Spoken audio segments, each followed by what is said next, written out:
ভাইরা আমার, আল্লাহর কসম করে বলি, একটা সময় আসবে মন খুলে নামাজ পড়তে চাইবেন। বিশ্বাস করেন ভাই, লিখে রাখেন ডায়েরিতে।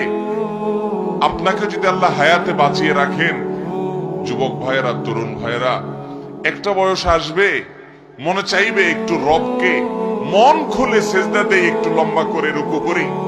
পারবেন না, অসুস্থ হয়ে যাবেন, রোগবালায় ধরে ফেলবে। বাবারে, সে সময় আসবে না? বৃদ্ধ মুরব্বীদেরকে, চাচাদেরকে জিজ্ঞাসা করেন, চাইলেও অজু ধরে রাখতে পারে না, নামাজ পড়তে পারে না, চাইলেও পারে না। একটা সময় আসবে চাইবেন, পারবেন না।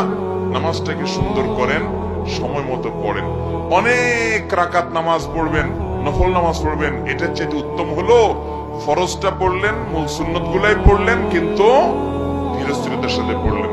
10 রাকাত তাড়াহুড়ো করে পড়ার চাইতে 2 রাকাত আস্তে আস্তে পড়া অনেক বেশি